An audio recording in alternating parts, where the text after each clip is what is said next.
안에. 우리 옆 사람을 축복합시다. 아버지 사랑이, 아버지 사랑이 너에게, 아버지 사랑이 우리 안에. 자, 우리 모두에게 아버지 사랑이, 아버지 사랑이 여기에, 아버지 사랑이, 아버지 사랑이 우리 안에. 축복합니다. 아버지, 아버지 사랑이 여기에, 그 크신 사랑이 우리 안에. 아버지 사랑이, 아버지 사랑이 여기에, 그 크신 사랑이 우리 안에. 아버지 사랑이, 아버지 사랑이 여기에, 아버지 사랑이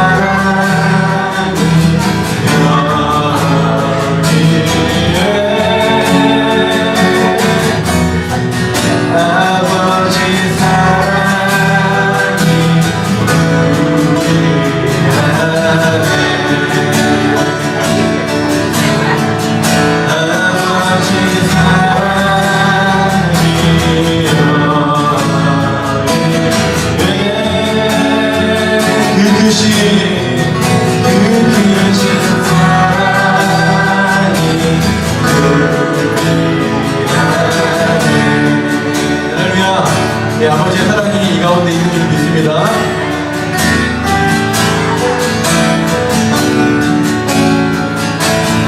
예수는 나의 영광, 또 예수는 나의 소망, 내 안에 계신 주 닮기 원하네. 주님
전부.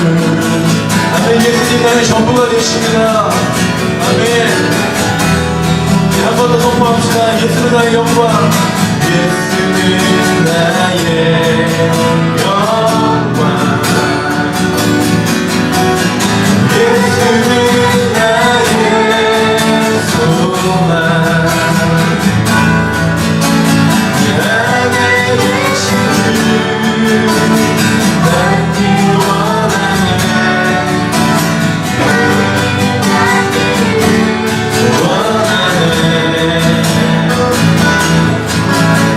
예수는 나의 전부.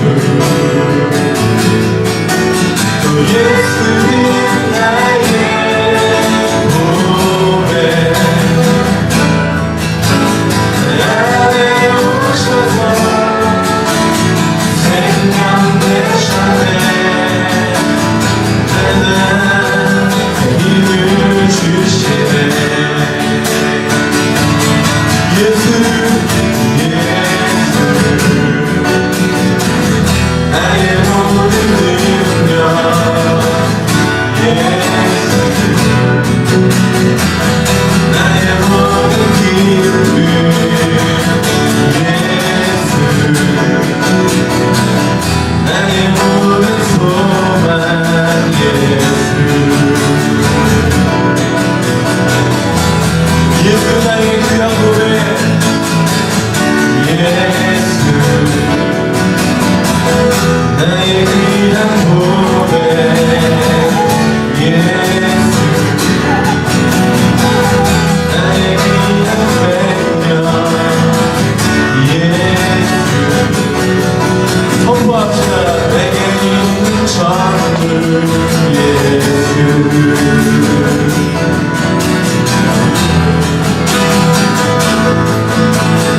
예수는 나의 영광.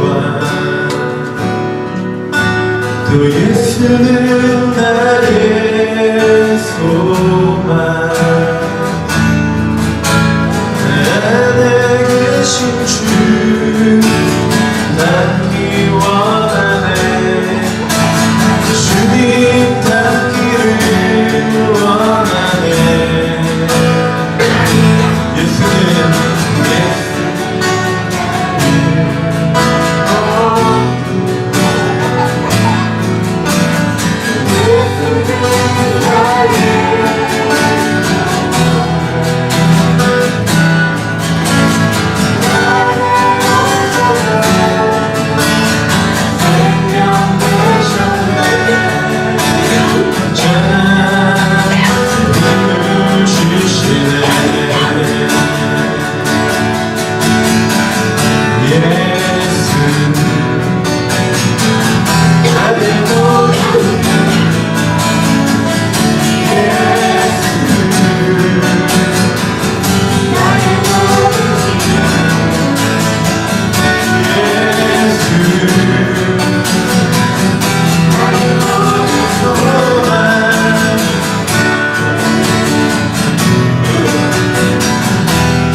예수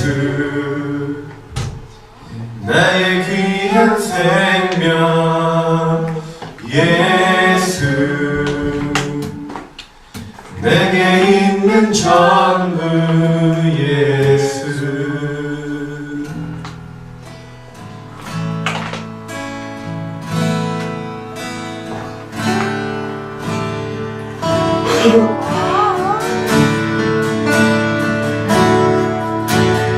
나의 모습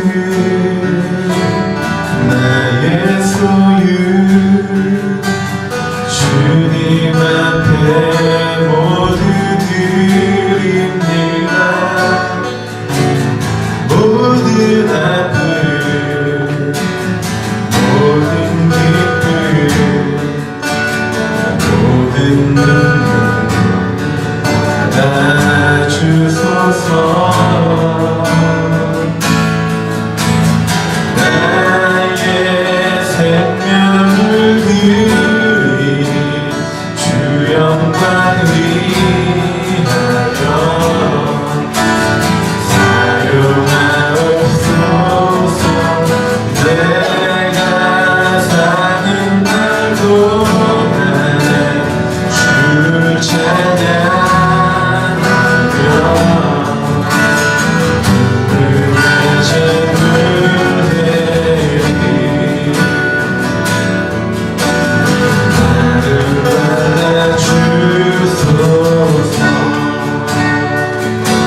많으신 하나님 아버지 감사합니다. 오늘도 저희를 이렇게 하나님의 전에 모여 예배할 수 있게 하여 주심을 감사합니다.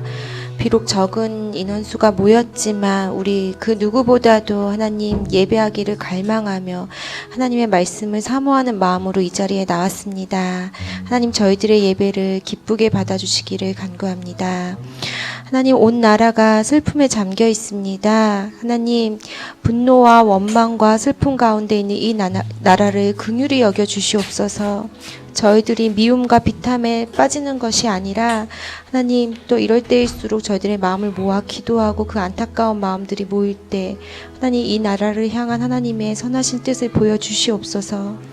아버지 이 사건을 계기로 저희들이 더 하나님의 사람들을 잘 양육하여 또 그 세대를 다음 세대를 제대로 일으킬 수 있는 하나님의 사람들 되게 하여 주시옵소서. 우리가 더욱더 하나님의 의로운 사람들이 이 나라 가운데 잘 세워지는 가운데 이 나라가 하나님 보시기에 의롭고 선하고 아름다운 나라로 세워지기를 간구합니다. 하나님 우리 교회가 또한 하나님 성전을 세운 데 있어 소망을 두고 있습니다. 하나님 우리가 많은 사람들이 품고 또 세상에 영향력을 주기 위해서는 그 전에 먼저 서로가 서로를 품을 수 있는 또 아름다운 공동체가 되어지기를 원합니다. 서로를 향한 마음과 기대함과 소망이 있게 하여 주시고 무엇보다 그리스도의 사랑이 있는 가운데 서로를 향한 사랑이 넘칠 수 있도록 주여 인도하여 주시옵소서. 아버지 예배가 시작되는 가운데 있습니다. 하나님의 말씀을 통하여 우리 마음이 무엇보다 견고히 다시금 세워지기를 원합니다. 말씀의 꼴을 먹어 우리가 이 세상 밖으로 나아갔을 때 다시금 세워진 하나님의 군사들 되어지길 원합니다. 이 예배 가운데 성령 하나님의 인도하심이 있기를 간구하오며 예수 그리스도의 이름으로 기도드립니다. 아멘. 할렐루야.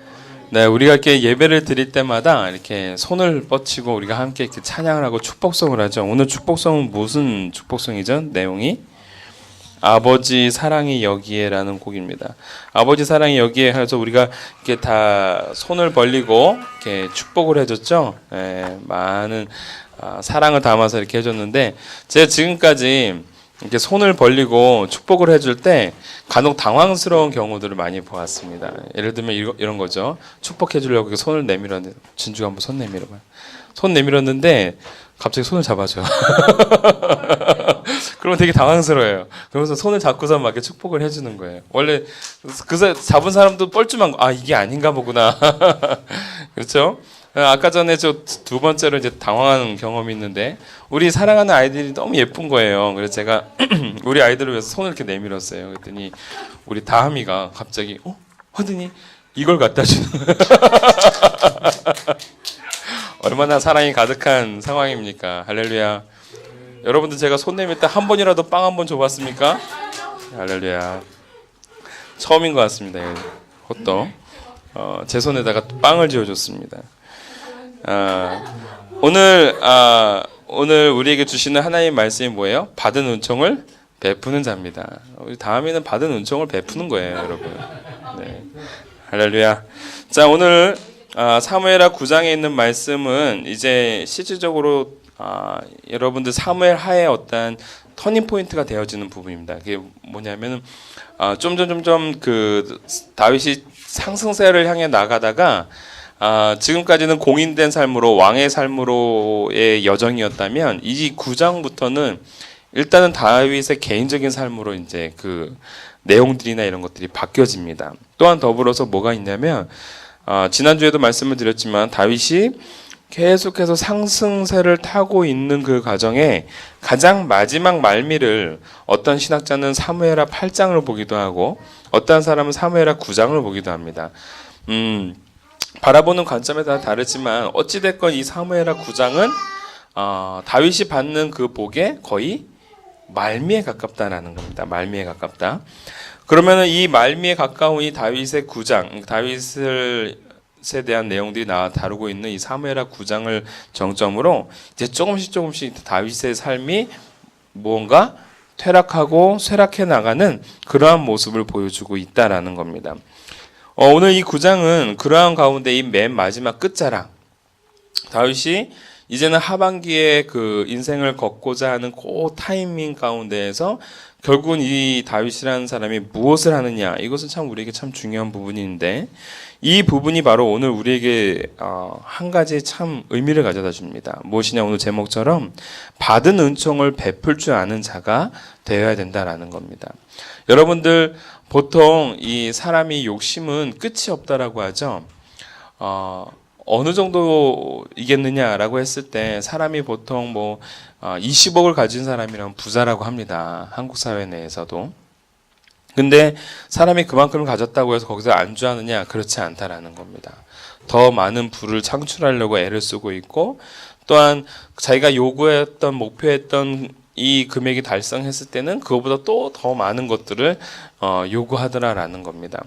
실례로 여러분들 이 교육자들 사이의 페이가 얼마나 되겠습니까? 그렇죠? 제가 처음에 전도사로 갔을 때 페이가 얼마였냐면 50만 원이었습니다. 50만 원을 받고 한 달 동안 열심히 일하고 난데 50만 원 주면 그 중에서 이제 11조 띄고 감사한금 띄고 나면 한 40만 원 정도 남는데, 거기서 핸드폰비 차비 이런 거 다 빼고 나면 실질적으로 내 수중 안에 딱 들어있는 돈이 딱 5만 원이 남아요. 근데 이 5만 원을 갖고 한 달을 사는 거예요. 근데 이 5만 원을 누구랑 같이 써야 돼요? 아니에요. 우리 아내랑 같이 써야 되는 거예요. 그래서 얼마나 벅찬 거예요. 그러면은 사람이 소망이 생기죠. 70만 원만 받았어도 좋겠다. 어느 순간인가 하나님 70만 원 채워주십니다. 그러면 사람이 70만 원에 안주하지 않습니다. 100만 원 받으면 좋겠다. 하나님 또 어느 순간 100만 원 채워주십니다. 안주하지 않습니다. 150만 원 받았으면 좋겠다. 하나님 또 150만 원 채워주십니다. 그러면 200만 원 받았으면 좋겠다. 200만 원 채워주십니다. 250만 원 채워주십니다. 그 위로는 받아본 적이 없어요, 여러분. 그렇게 받아보면서 이게 사람이 참 재밌는 게 뭐냐면, 옛날에는 70만 원만 받아도 여유롭겠다 했는데 70만 원 막상 주면 또 더 많은 것들을 요구하고 더 많은 것들을 요구하고 더 많은 것들을 요구한다라는 거예요. 그러면 저한테 만약에 하나님께서 500만 원을 주시고 1000만 원을 주시면 제가 만족해야 할까요? 여러분, 저를 뭘로 보시는 겁니까? 저 만족해야 합니다. 더 주시면 또 뭔가가 또 요구가 되어지겠죠. 어찌됐건 모든 사람들은 자기가 받은 만큼 무언가를 주려고 하는 사람보다는 받은 만큼 더 채우려고 하는 속성들이 있다라는 겁니다. 근데 오늘 이 다윗은 또 우리에게 그러한 것들을 또 반전시켜주는 멋진 모습을 보여주고 있습니다. 자기가 왕이 되었을 때에 그 왕을 더욱더 견고해 나가고 왕위를 계승할 이 왕들을 가르치고 이런 부분에 중심을 두는 게 아니라 자기가 받았던 그 은혜를, 그 은총을 다시 한번 나누려고 하는 그 마음으로 돌아서더라라는 겁니다. 참 의미 있는 모습입니다. 여러분, 다윗의 축복의 끝자락에서 다윗이 오늘 누군가에게 자신이 받은 은혜를 나누고 있다라는 것, 이것은 참 우리를 하여금 도전을 주는 말씀입니다. 바로 오늘 저와 여러분들이 그러한 사람이 되어지기를 원합니다. 받은 은혜, 받은 은총을 단순하게 내 삶 속에서 짊어지고 있는 것이 아니라 오히려 베풀 수 있고 나눌 수 있는 그러한 인생이 되기를 원하는데요. 오늘 이 받은 은총을 베푸는 자가 되기 위하여 우리는 어떠한 과정이 필요한가? 그 첫 번째는 바로 받은 은총을 기억하는 자가 되어야 한다라는 겁니다. 먼저 기억을 해야 되는 것이죠. 기억하는 자가 되어야 된다라는 것은 오늘 9장 1절에 있는 말씀을 통해서 우리가 바라볼 수 있는데요. 제가 9장 1절에 있는 말씀을 읽어드리도록 하겠습니다. 다윗이 이르되 사울의 집에 아직도 남은 사람이 있느냐? 내가 요나단으로 말미암아 그 사람에게 은총을 베풀리라 하니라 라고 되어 있습니다. 오늘 이 다윗이라는 사람이 우리가 8장에서도 보았듯이 8장에서 다윗은 승승장구합니다. 주변에 있는 모든 국가들을 다 점령을 해나갑니다. 왕위가 견고해지고 많은 사람들이 다윗에 대한 신뢰가 더욱더 출중해지고 있는 그런 상황이었습니다. 근데 그때에 자신이 어떻게 하면 더 많은 땅을 차지할까, 확보할까, 아니면은 자신의 왕적 그 능력들을 더욱더 견고하게 세워나갈까라는 가운데 이 사람은 지금 누구를 생각하고 있냐면 요나단을 생각하고 있더라라는 겁니다. 여러분, 바로 이것입니다. 은혜를 모르는 것, 그것은 무엇으로부터 시작되어집니까? 바로 망각으로부터 시작되어집니다. 받은 은혜를 잊어버리는 거죠. 기억하지 않는 겁니다. 그 중요성을 상실해 나갈 때, 망각해 나갈 때 결국은 은혜를 갚고자 해도 갚을 수가 없고 또 은혜에 대한 그 의미조차도 상실하게 되어진다는 겁니다. 저희 아버님께서 이런 말씀을 많이 하셨습니다. 저 어렸을 때 머리 검은 짐승은 은혜를 모른다라는 말씀을 많이 하셨어요. 그런데 그렇게 해서만 말씀을 하시고 끝난 게 아니라 그러나 사람이 그 은혜를 알 때 그 머리 검은 것은 짐승이 아니라 사람이 된다 이렇게 얘기하셨습니다. 은혜를 아는 자야말로 무엇이 된다? 사람이 된다라는 것이죠. 결국은 사람이라는 것은 은혜를 알 때 사람이 되는 것이다라는 저에 대한 가르침이셨습니다. 여러분 늘 내게 은혜를 베풀고 사랑을 주셨던 분들 여러분들 잊지 마셨으면 좋겠습니다. 그게 친구가 될 때도 있고 그것이 스승이 될 때도 있고 어쨌든 그것이 남편이 될 때도 있고 아내가 될 때도 있고 간혹 지긋지긋하지만 자녀가 될 때도 있습니다, 여러분. 은혜를 잊지 말아야 된다라는 거 굉장히 중요한 부분입니다. 여러분 그 사람의 존재가 우리에게 얼마나 큰 은혜와 가치를 가져다 주는지 모릅니다. 여러분 책 가운데 참 희한한 제목의 책이 있었는데요. 자식의 은혜를 알아야 한다라는 책이었습니다. 자식의 은혜를 부모의 은혜를 알아야 된다라는 거는 내가 들어봤지만 자식의 은혜를 알아야 된다라는 것 여러분 그것은 그 존재가 갖고 있는 의미인 겁니다. 이번에 이 세월호 사건을 통해서 우리가 알 수 있었던 건 무엇입니까? 누구 한 사람이라도 구조되기를 바라고 살아있기를 바라고 했지만 그렇지 못했습니다. 근데 상대적으로 우리가 또 놓치고 있는 게 뭐냐면 살아있는 그 사람들 때문에 사실은 우리는 또 한 번 행복할 수 있다는 겁니다. 그 아이들이 죄책감을 느끼지 않도록 하는 것도 물론 중요하겠지만요. 너희들이 살아있음으로 내가 참 기쁘다라는 것들이 우리 안에서 공공연하게 뭔가 전달이 되었으면 좋겠습니다. 네가 살아있어서 너무 기쁘다. 다행이다. 왜 너만 살았냐가 아니라 너가 살아있어서 기쁘다라는 것. 우리 서로에게 이렇게 고백했으면 좋겠습니다. 당신이 있어서 기쁩니다. 네. 당신이 있어서 기쁜 겁니다. 여러분 오늘 다윗은 그 자신의 정점에서 요나단을 떠올렸고 요나단의 은혜를 갚고자 하는 그 기억으로부터 은혜 받은 은총을 베푸는 것이 출발이 하게 되어지는데 여러분 사무엘상 20장 14절 15절 말씀 함께 보도록 합시다. 사무엘상 20장 14절 15절 여기 자막 띄워졌죠? 네. 이게 무슨 상황이냐면 요나단이 다윗이 이제 요나단의 아버지였던 사울로부터 도망가려고 하는 때입니다. 그 도망가려고 하는 때에 요나단이 도망가고자 하는 그 다윗을 붙잡고 하는 얘기입니다. 무슨 얘기냐? 14절 너는 내가 사는 날 동안에 여호와의 인자하심을 내게 베풀어서 나를 죽지 않게 할 뿐 아니라 여호와께서 너 다윗의 대적들을 지면에서 다 끊어버리신 때에도 너는 내 인자함을 내 집에서 영원히 끊어버리지 말라 하고. 여러분 무슨 의미인지 아시겠죠? 요나단은 지금 왕자인데 왕자가 지금 도망자의 신분이었던 다윗을 붙잡고 하는 말이 너가 나한테 은혜를 베풀라라는 얘기입니다.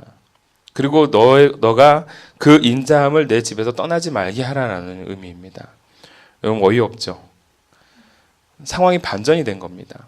오히려 다윗이 해야 될 말입니다. 요나단한테. 왕자인 네가 나를 불쌍히 여기고 네가 나를 긍휼하게 여기고 내 집안뿐만이 아니라 모든 내 지면의 모든 사람들이 다 사라질 때에도 우리 가족만큼은 지켜달라고 요구해야 되는 것이 다윗의 요구입니다. 근데 이 요구는 누구의 요구예요? 요나단의 요구입니다. 반전인 것이죠. 여러분 바로 요나단은 볼 줄 알았던 사람입니다. 똑같은 사람인 겁니다. 요나단과 다윗은 똑같은 사람인 겁니다. 똑같으니까 서로를 바라볼 줄 알고 똑같으니까 서로를 존중할 줄 알고 똑같으니까 그 사람을 통해 하나님이 역사하실 것을 바라볼 수 있었다라는 겁니다. 참 공교롭게도 우리 속담 중에 유유상종이라는 말이 있죠. 똥은 똥끼리 모인다 뭐 이런 거 있죠. 근데 참 재밌는 것은 그렇게 된다라는 겁니다. 사람이 모일 때에 비슷하고 같이 가치가 있고 또한 관점이 있는 사람들끼리 모이게 된다라는 것이죠. 바라볼 줄 아는 자들끼리 서로 바라보면서 모이게 된다라는 겁니다. 다윗은 요나단을 알아봤고 요나단은 다윗을 알아본 겁니다. 여러분, 오늘 다윗이 바로 하나님께서 쓰시고자 하는 사람이라는 것, 그리고 그와 하나님이 함께하고 계시다라는 것을 오늘 요나단은 알았고 그 언약을 세움으로 그 언약을 다윗은 기억하고 그 기억한 그 언약대로 지금 실행해 나가고 있다는 겁니다. 여러분, 이 언약은 짧게는 약 한 15년 또는 한 20년 전에 세운 언약인 겁니다. 근데 그 언약을 지금 뭐 하고 있는 거예요? 기억해낸 거예요. 여러분, 여기서 우리가 놓치지 말아야 될 것, 사람의 은혜뿐만이 아니라 또 하나님의 은혜를 우리가 놓치지 말아야 된다는 겁니다. 오늘 이 다윗은요, 단순하게 요나단의 은혜만 기억하는 것이 아닙니다. 자기의 인생 가운데 하나님이 함께 하신 것을 기억해낼 줄 아는 사람이었기 때문에 또 다른 은혜의 대상들을 향하여 그 은혜를 베풀 수 있었다라는 사실입니다. 진정한 크리스찬들은 하나님을 섬기는 것뿐만이 아니라 누구를 섬기냐? 사람을 섬깁니다. 왜요? 내게 받은 그 은혜가 너무나도 크기에 다른 사람을 더욱더 섬길 수밖에 없는 것이 크리스찬인 것입니다. 크리스찬들은 사람을 정죄하거나 판단하지 않습니다. 이런 찌질한 것, 이런 모자란 것 이렇게 하지 않습니다. 그 사람의 그 존재됨을 존중할 줄 알고 그 존중함에서 그 사람에 대한 기대감이 생기는 것입니다. 참 공교롭게도 청소년 사역뿐만이 아니라 여러분, 다음 세대에 대한 기대와 소망을 갖는 사람들 대부분이 누구냐 하면은 크리스찬들입니다. 실질적으로 제가 많은 다음 세대들을 놓고 뭐 세미나도 하시고 이렇게 하시는 분들을 만나보면 자신들은 표현하지는 않지만요, 나중에 자기 안에서 잘 이렇게 묻어 나옵니다. 자기가 크리스찬임을 이렇게 설명하게 되어집니다. 여러분, 참 고봉익 소장님도 크리스찬입니다, 여러분. 그분이 우리 다음 세대 잘 모르시나요? 고봉익 소장님? 모르시는구나. 여러분들 스터디 플래너를 만드신 분인데요. 한동안 2007년, 2008년, 2009년도 엄청 센세이셔널을 일으켰던 사람입니다. 그래서 2007년도에 조선일보에서 다음 세대를 이끌어갈 수 있는 리더자들 해서 20명 안에 그 사람이 뽑힐 정도였습니다. 근데 그분이 뭐라고 얘기를 하냐면은요, 자신은 우리 크리스찬들이 더욱더 자신의 삶 속에서 견고해지고 올바르게 세워져 나가기를 바란다. 그러면서 그분이 꿈꾸는 게 바로 그러한 자신이 받았던 은혜들을 나누는 과정인 겁니다. 여러분, 마찬가지로 오늘 저와 여러분들이 내 삶에 쏟아주신 그 하나님의 은혜를 기억하면서 여러분들 그것들을 가지고 내 안에서 만족하고 감사하는 데서 끝나는 것이 아니라 이것이 또 다른 사람에게 베풀어 줄 수 있는 능력의 소유자가 되었으면 좋겠습니다. 찬송가 가운데 지금 499장, 지금은 499장이 맞는지 모르겠는데 세상 모든 풍파 너를 흔들어 너희들이 낙심하게 될 때에 받은 복을 세어 보아라, 주신 복을 내가 알리라라는 가사의 찬송가가 있습니다. 근데 받은 복을 세어 보아라라고 했을 때요, 받은 복을 세어 볼 때 여러분 상상할 수 없을 만큼 많습니다. 우리가 다 적지 않아서 문제인 거지 하나하나 적기 시작하면은요, 감사가 어마어마하게 많습니다. 물론 처음에는 그것이 잘 떠오르지 않습니다. 그러나 그 연습을 계속해서 하게 되면은 처음엔 10개였던 감사가 20개, 30개, 50개, 100개로 넘어가게 되어집니다. 받은 복 감당할 수 없게 되어집니다. 매 순간순간이 감사로 끝나게 되어집니다. 그것이 바로 감사의 원리인 것이죠. 여러분, 오늘 저와 여러분들이 받은 은총을 베푸는 자, 그러려면 받은 은총이 무엇인지를 기억해낼 수 있는 자가 되었으면 좋겠고, 더불어서 그 받은 내용들을 또한 그 대상들을 망각하는 것이 아니라 늘 가슴에 담아둘 수 있는 저와 여러분이 되었으면 좋겠습니다. 아멘이죠? 오늘 두 번째로 받은 은총을 베푸는 자가 되기 위해서는 어떻게 되느냐? 바로 두려움을 감내할 줄 알아야 된다라는 겁니다. 여러분, 오늘 7절에 있는 말씀을 제가 읽어보겠습니다. 다윗이 그에게 이르되 무서워하지 말라. 내가 반드시 내 아버지 요나단으로 말미암아 내게 은총을 베풀리라. 내가 내 할아버지 사울의 모든 밭을 다 내게 도로 주겠고 또 너는 항상 내 상에서 떡을 먹을지니라 하니 라고 되어 있습니다. 다윗이 무비보셋을 만나가지고 첫 번째로 했던 그 멘트가 뭐예요? 무서워하지 말라, 두려워하지 말라라는 겁니다. 여러분, 성경 가운데서 무서워하지 말라, 두려워하지 말라라는 표현이 나올 때는 그 대상이 어떠한 상황인 거예요? 네, 두려워하는 상황인 겁니다. 무서워하는 상황입니다. 하나님이 나타나셔서 누군가에게 두려워하지 말라, 특히 여호수아에게 두려워하지 말라라고 말씀하실 때는 여호수아가 지금 두려워하고 있는 겁니다. 마리아를 향해서 천사가 놀라지 말라라고 하는 것은 지금 마리아가 뭐 하고 있는 상황이에요? 놀란 상황인 거예요. 모세를 향하여 두려워하지 말라라는 것은 두려워하지 말라라는 겁니다. 지금 두려워하고 있는 것을 멈추라라는 겁니다. 여러분, 지금 다윗이 이 무비보셋을 봤을 때 무서워하지 말라라는 것은 지금 무비보셋이 뭐 하고 있는 상황인 거예요? 무서워하고 있는 상황인 거예요. 왜요? 이제 사울의 가문 속에서 남아있는 사람 자기와 자기 아들밖에 없는데 다윗이 사울을 원수로 생각하고 있다라고 생각하고 있거든요. 그러니까 자기를 불러내는 순간 자기는 이제 죽었다라는 생각을 하고 찾아온 겁니다. 다윗이 그때 뭐라고 얘기합니까? 무서워하지 말라. 내가 내 아버지 요나단으로 말미암아라고 얘기해 줍니다. 그 언약을 기억해냄과 동시에 그 언약을 가지고서 지금 다윗은 누구를 품어내는 거냐면 무비보셋이라는 그 요나단의 아들을 품어내고 있는 겁니다. 근데 여러분, 이 상황 가운데 두려워하고 있는 그 무비보셋을 향해서 두려워하지 말라. 내가 너의 아버지와 함께한 그 언약으로 내가 너를 품겠노라. 은총을 베풀겠노라 라는 지금 말씀을 전해주고 있는데 여러분 보세요. 지금 이 상황 가운데서 두려워하고 있는 사람은 다들 무비보셋이라고 생각을 합니다. 그렇죠? 근데 저는 오늘 이 말씀을 준비하면서요. 두려워하고 있는 것이 단순하게 무비보셋만 두려워하겠는가라는 생각을 했습니다. 다윗도 사실은 이 상황이 두려운 상황입니다. 왜냐하면 아직 왕이 되긴 했지만 아직까지도 반란들이 끊이지 않습니다. 나중에도 또 반란이 일어납니다. 사울을 따르고 있는 무리들이 있고 옛 왕궁을 다시 한번 재건하려고 하는 지파, 베냐민 지파들이 아직까지 남아 있습니다. 건재하고 있습니다. 근데 그 상황 속에서 지금 무엇을 남겨주고 있냐면은 불씨를 남겨주고 있는 상황인 겁니다. 게다가 그 아들이 정통성을 가지고 있는 아들이에요. 비록 전릉발이긴 하나 지금 그 정통성 속에서 그 무비보셋에게는 아들도 있습니다. 정통성 계속해서 유지됩니다.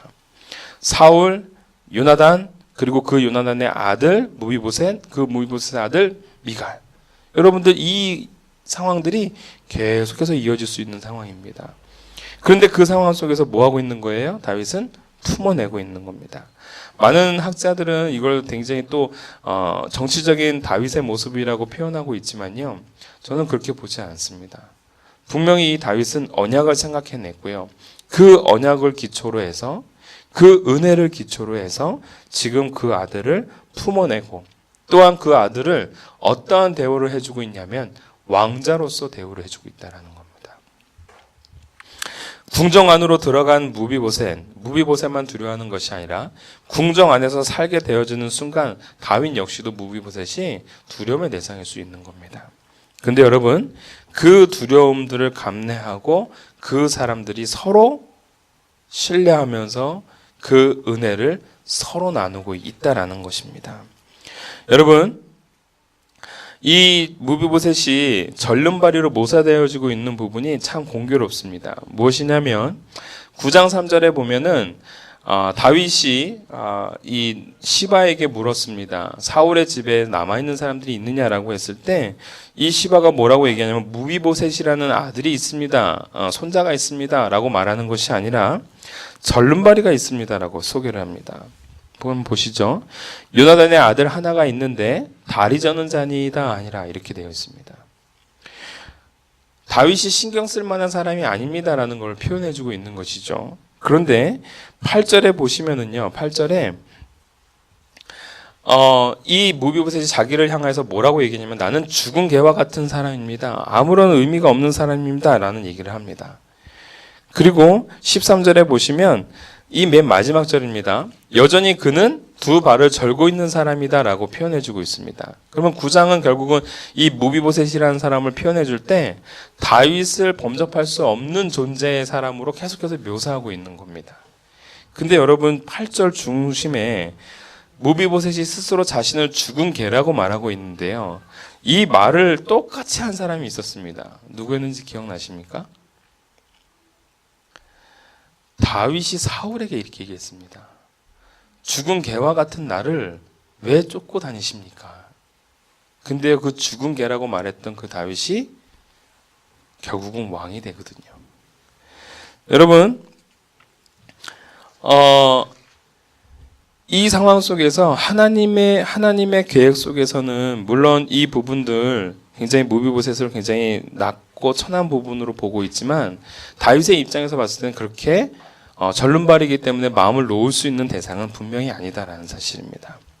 그런데 여러분 그 하나님으로부터 받은 은혜뿐만 아니라 요나단으로부터 받은 그 은혜를 베풀기 위해서 그 후안의 불씨를 그대로 남겨두고 있는 것. 사실 다윗이 그 무비보셋을 쳐도 사람들은 아무런 말을 하지 않습니다. 충분히 그래도 되는 상황입니다. 왕권을 확립하고 난 다음에는요, 전 세대에 대해서는 다 죽이는 작업들을 다 했습니다. 그건 역사적인 반복이었고, 그건 어느 누구도 태클 걸 수 없는 부분입니다. 그럼에도 불구하고 오늘 다윗은 그러한 것들을 내려놓습니다. 그가 그렇게 할 수 있는 이유는 무엇일까요?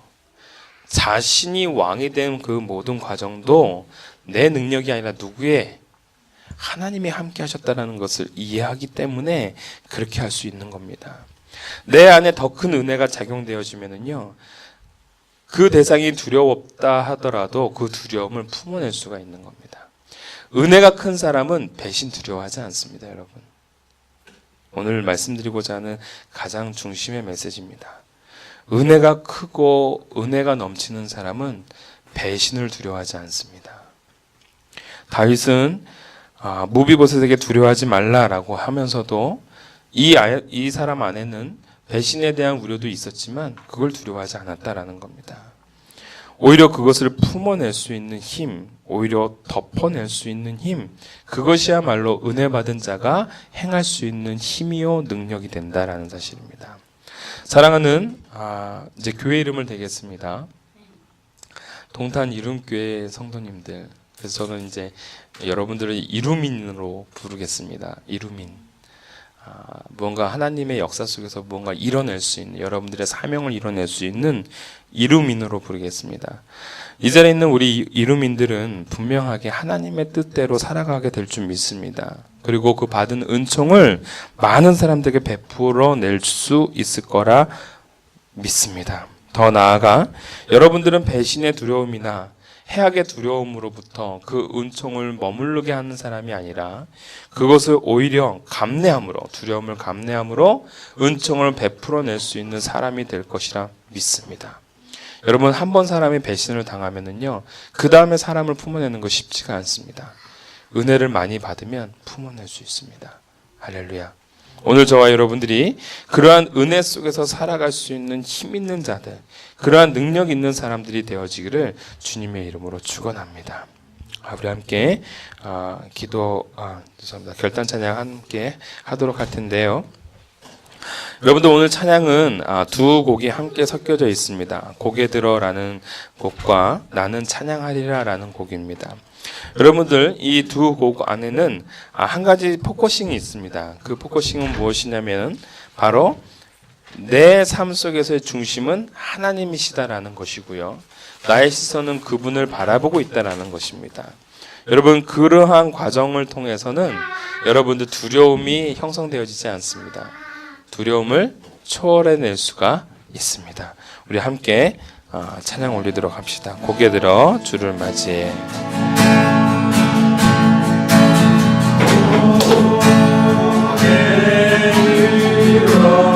주를 맞이해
함께 기도하기를 원합니다.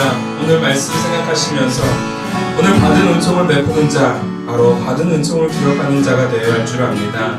그러나 그 은총을 베풀어 나갈 때 많은 두려움이 따를 줄 압니다. 배신의 두려움도 있을 것이고 우리 안에 그걸 했을 때 해악의 두려움도 있을 것입니다. 그러나 그 순간순간마다 우리가 그 두려움을 감내하면서 받은 은혜에 너무나도 감격하는 가운데 그 힘과 능력으로 베풀어낼 수 있는 사람들, 품어낼 수 있는 사람들, 바로 그리스도와 같이 배신을 경험하지만 더욱더 사랑해낼 수 있는 그러한 능력의 소유자들, 바로 이 지역에 있는 바로 우리가 되어지기를 원하고, 바로 이 땅을 품어낼 수 있는 우리 동탄 이름교인들, 바로 우리 한 사람 한 사람이 되도록 우리가 다시 한번 주여 외치고 기도를 나가도록 하겠습니다. 주여! 아버지 하나님 감사합니다. 아버지 하나님 감사합니다. 오늘 하나님이 주시는 말씀, 받은 은총을 베푸는 자, 하나님 오늘 우리 한 사람 한 사람이 그러한 베풀 수 있는 자가 되게 하여 주시옵소서. 그러하기에 그 은혜를 기억할 수 있는 사람 되도록 하나님 붙잡아 주시고, 받은 은혜를 망각하고 상실하는 인생이 아니라, 더 큰 욕심으로 자리 잡는 인생이 아니라 매 순간순간마다 감사할 줄 알고 매 순간순간마다 그 은혜에 휩싸여져서 많은 것들을 품어낼 수 있는, 그리하여 두려움마저도 품어낼 수 있는, 배신마저도 품어낼 수 있는 능력의 사람들, 바로 우리가 될 수 있도록 도와주시옵소서. 우리 동탄 이름교회 교인들 그 한 사람 한 사람이 하나님의 사명을 이뤄낼 수 있는 이루민들이 되어지기를 원합니다.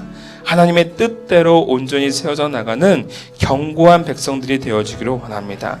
하나님 주장하여 주시옵고 붙잡아 주시사, 하나님 자신의 인생 가운데 늘 은혜와 늘 감사와 늘 그 베품이 끊이지 아니하도록 하나님 은혜 내려 주시옵고 복 내려 주시옵소서.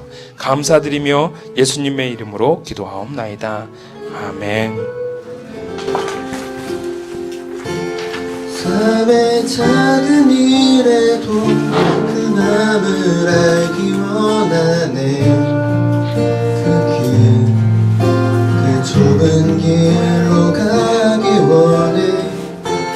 나의 작음을 알고 그분의 크심을 알며 소망 그 깊은 길로 가기 원하네. 저 높이 솟은 산이 되기보다 여기 오름직한 동산이 되길,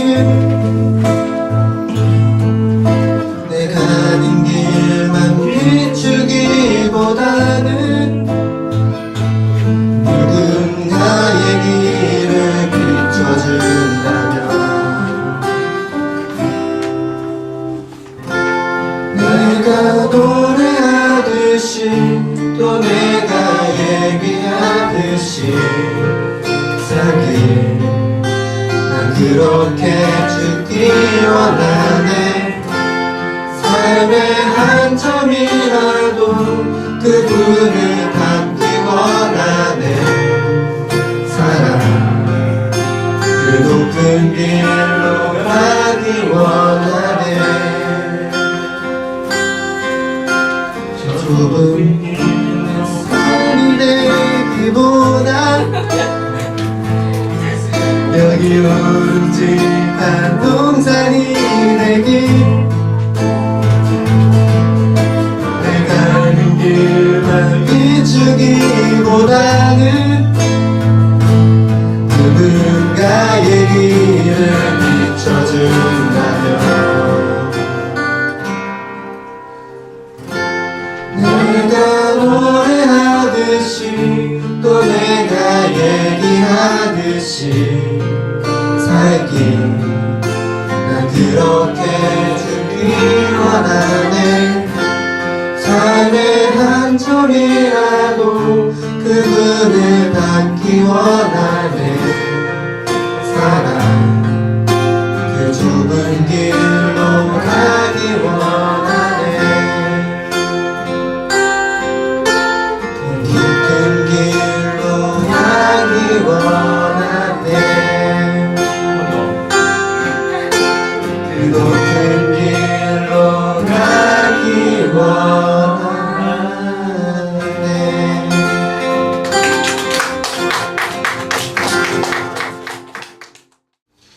네, 반갑습니다. 반갑습니다. 네. 광고가 3줄 있네요. 하지 말라는 거죠. 오늘 여러분 또 항상 반갑습니다. 예, 날마다 반갑네요. 오늘 숙주는 늦잠을 자지 않아서 올 수 있었던 것 같고요. 또 이 시간을 채워주셔서 감사합니다. 미리 오는 걸 알았으면 밥을 챙겨놨을 텐데 감자 드세요. 오늘은 맥도날드입니다. 네, 메뉴를 좀 바꿨어요. 와이프님께서 먹기 퍽퍽하다며 토마토 디럭스로 바꿔달라고 해서 500원이 더 비쌉니다. 개당 세트당. 그래서 맛있는 햄버거로 바꿔왔습니다. 네, 그래서 촉촉한 토마토 많이 드시고요. 오늘 또 아무래도 교회 이전에 대해서 다른 부분들이 많이 해결이 됐는데 저희 땅바닥에 앉아서 예배 드릴 수 있을 것 같아요. 그래서 각자 의자를 사오는 걸로 하겠습니다. 각자 의자 통일해 주세요. 제가 모델 정해 주실 테니까 들쑥날쑥하지 말고 통일해서 각자 의자 사오세요. 그당 4만 원이야. 자, 5만 원의 색깔로 그 다양함을 우리가 받아들인다는 의미에서 농담이고요. 어쨌든 돈으로 주세요. 교회 물품 구비를 위해서 여러분 좀 기도 좀 해주시고 기도만 하지 마시고 돈을 내놓으세요. 이게 사실 그게 그거예요. 사실은 기도한다는 게 돈을 구해라는 얘기입니다. 뭐 모르셨어요? 우리 교회만 대놓고 얘기하니까 그런 거지. 다른 교회 다 그렇게 얘기하는 거야. 그렇게 들어야 돼. 기도하라는 거 돈 내라는 거야. 몰랐어요? 아, 그래요. 저는 대놓고 얘기하겠습니다. 앞으로 기도하시고요. 네, 응답으로. 돈이 갑자기 생겼다. 응답을 하시기 바랍니다. 그리고요, 오늘의 그 시원식 오픈 강의는 아내를 위한 시간으로 좀 활용하도록 하겠습니다. 사실 우리 아내도 지금 몸살이 와가지고 애들도 아프고 와이프도 아프고 지금 온전하신 그 사모님도 없는 것 같고요. 예, 지금 애들이 온전하지 않으니까 사모님들이 지금 온전하지 못합니다. 그죠? 예, 그럼 애들이 아프면 사모님들이 같이 아프시더라고요. 예, 그래서 여러분들이 같이 좀 도와주고 협력하는 시간을 갖도록 하겠습니다. 다른 광고는 별로 없어요. 예. 다 같이 일어나셔서 저희 주제차장 부르시겠습니다.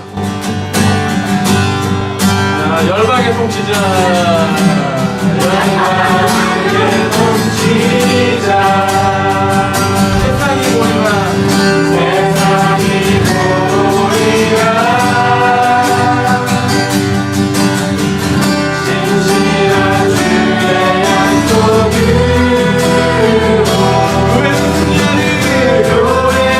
승리하리.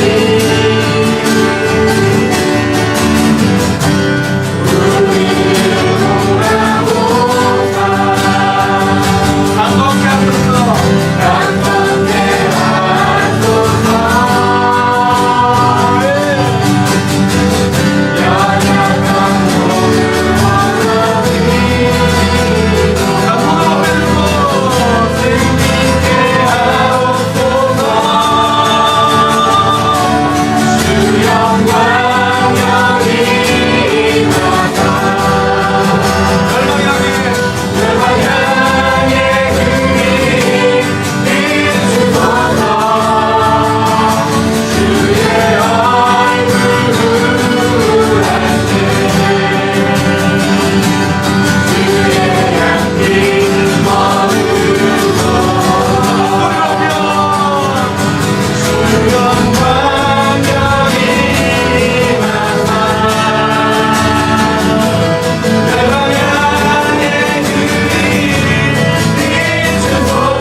주님 감사합니다. 하나님께서 우리와 함께 하시고 오늘 예배를 통하여서 큰 은혜와 감격을 누리게 하신 감사드립니다.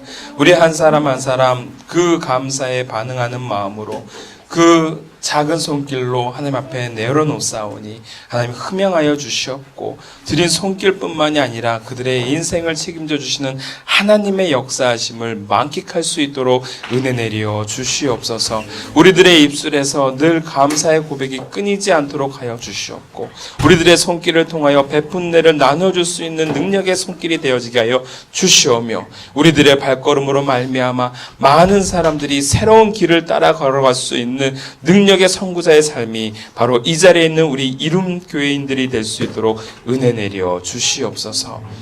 지금은 우리 주 예수 그리스도의 은혜와 극진하신 아버지의 사랑과 성령님의 감화감동 역사하심이 오늘 하나님이 주신 그 은혜 속에서 또한 많은 사람들로부터 받은 그 은혜 속에서 망각하지 아니하고 기억함으로 베풀어 나갈 수 있으므로 또한 두려움을 감내할 수 있는 능력의 사람으로 세워지기를 원하는 우리 모든 교인들 위해 특히 우리 사랑하는 자녀들 위해 지금으로부터 영원토록 함께 계실지어다. 아멘.